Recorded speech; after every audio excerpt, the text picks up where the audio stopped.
Hello students, welcome to our computer class of information technology.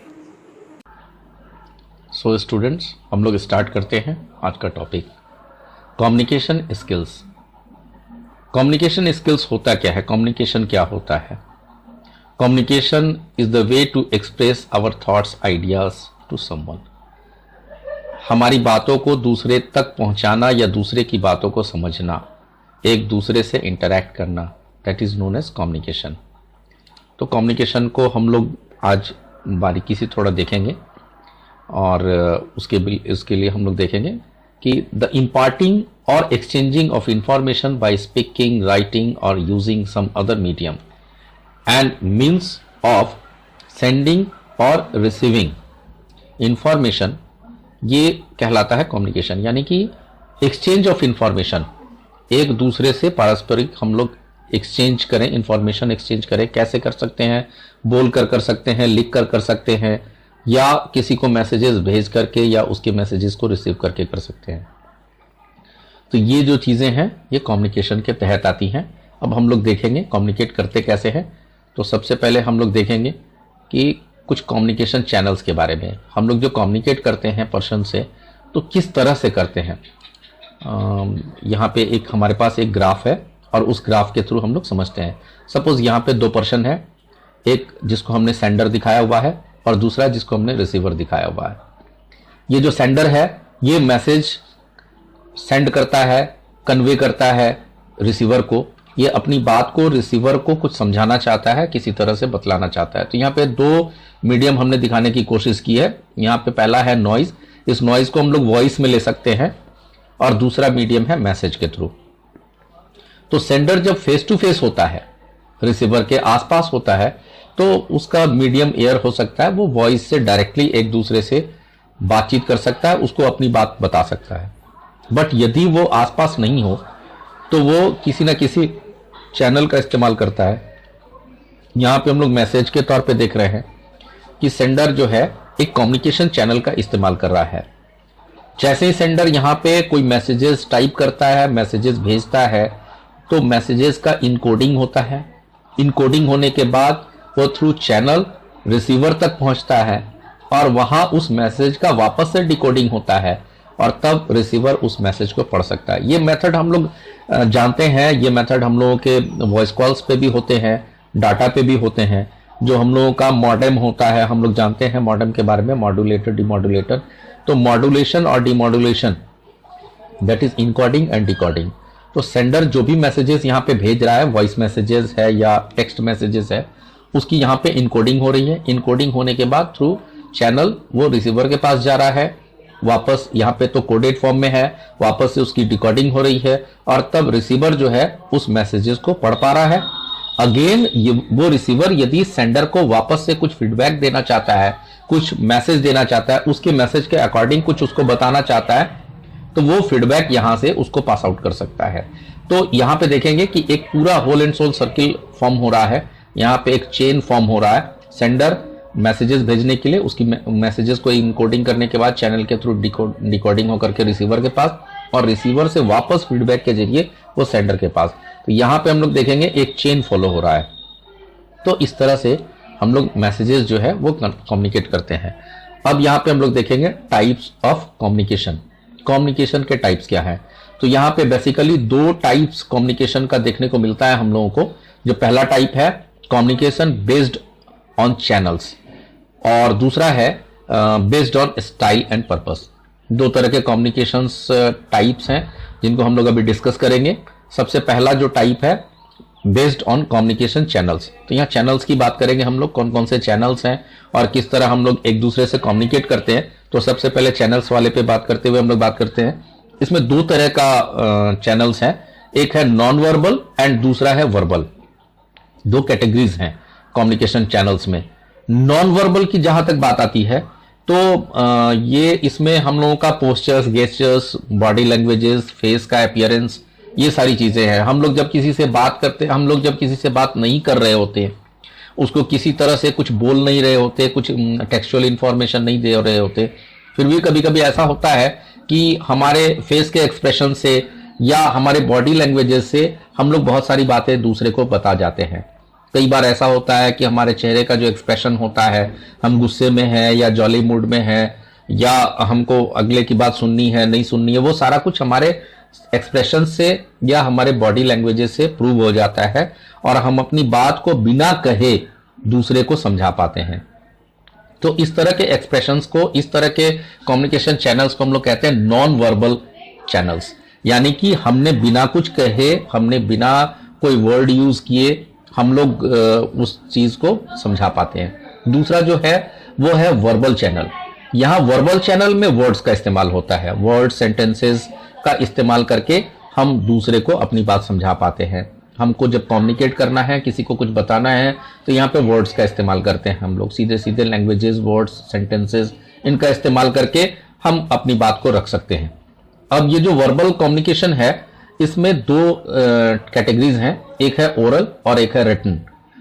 अब हम लोग अपनी बात को रखने वाले हैं, हम अपनी बात को समझाने वाले हैं, तो ये पहला जो तरीका है वो बोल कर समझाएंगे। हम अपनी बात को दूसरे को बोल करके समझा सकते हैं। पहला, अब ओरल भी दो कैटेगरीज में आते हैं, एक है फेस टू फेस और दूसरा है डिस्टेंस। तो जो फेस टू फेस कम्युनिकेशन है, जैसे अगर ये क्लास नहीं रहा होता और मैं ऑफलाइन क्लास ले रहा होता, तो सपोज हम लोग इसी कम्युनिकेशन चैनल से जुड़े होते, face to face communication channel से जुड़े होते, मैं आपके सामने खड़ा होता, मैं अपनी बातों को आपको बता रहा होता और आप सामने से मेरी बात को सुन रहे होते। तो वो फेस टू फेस कम्युनिकेशन है, जहां पे सेंडर रिसीवर दोनों आमने सामने होते हैं और एक दूसरे की बात को सुन सकते हैं, बता सकते हैं। दूसरा जो तरीका है distance communication, distance oral communication. इसमें क्या होता है कि जो सेंडर है और रिसीवर है, दोनों फार डिस्टेंस पे होते हैं, आमने सामने नहीं होते हैं, और किसी मीडियम का इस्तेमाल करके एक दूसरे को अपनी बात समझाते हैं। जैसे अभी हमने जो मीडियम चुना है, अभी ये बात मैं आपको फेस टू फेस खड़े रह करके बताता, बट जो अभी सिचुएशंस है उसकी वजह से मैं ये बात आपको वीडियोस के माध्यम से समझा रहा हूं। तो ये अभी हम लोगों का क्या है, हम लोग डिस्टेंस पे हैं, एक जगह पे नहीं है, बट अपनी बात मैं आपको कन्वे कर रहा हूं, इस टॉपिक के बारे में आपको समझाने की कोशिश कर रहा हूं। तो ये जो कम्युनिकेशन है, that is oral communication and it is distance communication, distance oral communication, ये वर्बल कैटेगरी में आता है। दूसरा जो कैटेगरी है वर्बल का, वो है रिटन। मान लीजिए हम अपनी बातों को लिख करके दें, सपोज अभी मैं आपको बोलकर बता रहा हूं और इसी सारी चीजों को यदि मैं आपको रिटन फॉर्मेट में प्रोवाइड कराता, जैसे आप लोग कई बार बोलते हैं मुझे नोट्स चाहिए, ये जो नोट्स है इट इज रिटन कम्युनिकेशन। हम लोग अपनी बात को बोल करके नहीं, कई बार लिख करके देते हैं। जैसे सपोज आपको एक दिन की छुट्टी चाहिए, अब आप बोल करके नहीं बताते, उसका एक रिटन एप्लीकेशन तैयार करते हैं और एप्लीकेशन पे अपना पूरा वहां पे कारण लिखते हैं, कितने दिन की छुट्टी चाहिए वो लिखते हैं और उसको मेंशन करने के बाद उसको अप्रूव कराते हैं। तो वहां भी आपने कम्युनिकेट करी है, आपने अपनी बात रखी है, बट वो कम्युनिकेशन किस तरह का था, रिटन कम्युनिकेशन का। तो ये हमारा हो गया communication based on communication channels. अब दूसरा हम लोग देखते हैं communication based on style and purpose. इसमें दो कैटेगरीज हैं, एक है फॉर्मल और दूसरा है इनफॉर्मल। ये जो फॉर्मल कैटेगरी है, इसमें एक प्रॉपर चैनल का इस्तेमाल होता है। एक दूसरे से कम्युनिकेट करने के लिए हमारा एक प्रॉपर चैनल होता है। कोई भी पर्सन किसी दूसरे पर्सन से डायरेक्टली इंटरैक्ट नहीं कर सकता है। यदि हमको बात करनी होगी तो हमको वाया प्रॉपर चैनल जाना होगा। तो जैसे सपोज मान लीजिए कोई ऑफिस है, जो ऑफिस के हेड ऑफ द इंस्टीट्यूशंस हैं या हेड ऑफ द ऑफिस हैं, उनसे बात करने के लिए उनका जूनियर स्टाफ उन तक जा सकता है, लेकिन उससे भी जूनियर स्टाफ है तो वो अपने सीनियर से बात करके फिर वहां तक पहुंच सकता है। जैसे अपने स्कूल का अगर एग्जाम्पल ले लें, तो सपोज मान लीजिए आपको प्रिंसिपल सर से कम्युनिकेट करना है, तो कम्युनिकेट करने के लिए सबसे पहले आप अपने क्लास के मॉनिटर्स को बताएंगे, उनसे परमिशन लेंगे, फिर उसके बाद अपने क्लास टीचर के पास जाएंगे, क्लास टीचर को बताएंगे, वो उनको परमिशन लेंगे और उनसे परमिट होने के बाद, परमिशन लेने के बाद ही आप डायरेक्टली प्रिंसिपल सर के पास जा करके कम्युनिकेट कर सकते हैं।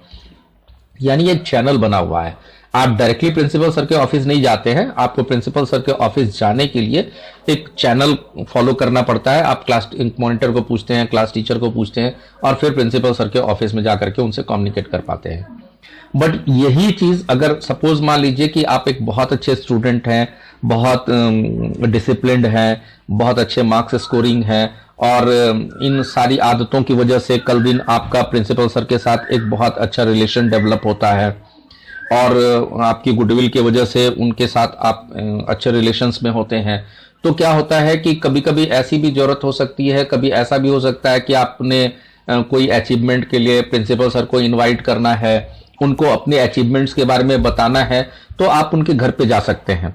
और घर पे डायरेक्टली वहां जाएंगे तो वहां पे कोई कम्युनिकेशन चैनल नहीं है, आप डायरेक्टली उनके पास जा करके उनसे डायरेक्ट मिल सकते हैं। कोई क्लास टीचर नहीं, कोई आपके क्लास का मॉनिटर नहीं, कोई बीच में और कोई दूसरा चैनल नहीं, आप डायरेक्टली उनके साथ कम्युनिकेट कर सकते हैं। तो ये जो कम्युनिकेशन है दैट इज इनफॉर्मल कम्युनिकेशन। यहाँ पे कोई चैनल नहीं होता, कोई रूल नहीं होता। यदि वो पर्सन अलाउ करे तो आप डायरेक्टली उनके कांटेक्ट में उनसे कम्युनिकेट कर सकते हैं। तो ये हम लोगों ने देखा यहाँ पे टाइप्स ऑफ कम्युनिकेशन, दो तरह के कम्युनिकेशन हमने देखे, communication based on communication channels and communication based on style and purpose. तो ये सारी चीजें हम लोग जो स्किल्स है इस पर चर्चा इसलिए कर रहे हैं ताकि हमारा डेवलपमेंट ऑफ इंटरपर्सनल स्किल्स, जो पारस्परिक जो हमारा स्किल्स है, जो हम लोग आपस में इस्तेमाल करते हैं एक्सप्रेस करने के लिए, उसको डेवलप किया जा सके। और दूसरी बात कि अपनी बातों को मैक्सिमम एफिशिएंसी लगा करके इफेक्टिवली बताना, किसी भी चीज को इफेक्टिव ढंग से दूसरे तक रखना, ताकि वो जो बात हम कहना चाह रहे हैं वो सामने वाले को पूरी तरह से समझ में आ जाए। तो ये हमारा है। अब हम लोग थोड़ी बहुत देखेंगे राइटिंग के ऊपर। हम लोगों ने जैसी बात करी थी पहले कि एक वर्बल कम्युनिकेशन में रिटन भी आता है। राइटिंग होता एक्चुअली क्या है? राइटिंग जो है it is also a form of communication. इसमें जो स्टूडेंट्स हैं या कोई भी पर्सन, यहाँ पे स्टूडेंट्स हमने मेंशन किया है चूंकि मैं आपको बता रहा हूं, बट यहाँ पे कोई भी पर्सन अपनी फीलिंग्स को, अपनी आइडियाज को पेपर पे उतारते हैं, उसको अपनी जो एफर्ट है, जो उनका नॉलेज है या जो उनकी हुनर है, कला है, उसके माध्यम से वो एक कन्विंसिंग आर्ग्यूमेंट के थ्रू उसको लिखते हैं और उसको सामने वाले तक पहुंचाते हैं। वो रिटन फॉर्मेट इस तरह का होना चाहिए जिससे हम जो अपनी बात कह रहे हैं वो जिनको कहना चाह रहे हैं उनको पूरी तरह समझ में आनी चाहिए। साथ ही साथ हमारा जो रिटन फॉर्मेट है वो वेल कंस्ट्रक्टेड होना चाहिए। वेल कंस्ट्रक्टेड होने का मतलब कि जो हमारा टेक्सचुअल फॉर्मेट है उसका एक मीनिंग निकलना चाहिए। ये सारी चीजें जो एक्सप्रेशन है, जो रिटन एक्सप्रेशन है, ये अपने आप में एक बहुत बड़ी आर्ट है। ये हमको कम्युनिकेट करने के लिए बहुत आसान जरिया है और हम अगर उन तक नहीं पहुंच पाते हैं तो अपनी सारी आइडियाज को रिटन फॉर्मेट में उनको दे सकते हैं। तो आशा करता हूं कि ये कम्युनिकेशन स्किल्स का जो पहला क्लास है ये आपको समझ में आया होगा और आगे के क्लासेस के लिए बी विद अस। अगले क्लास में फिर हम लोग कोशिश करेंगे आगे के टॉपिक्स को कवर करने की। So thank you.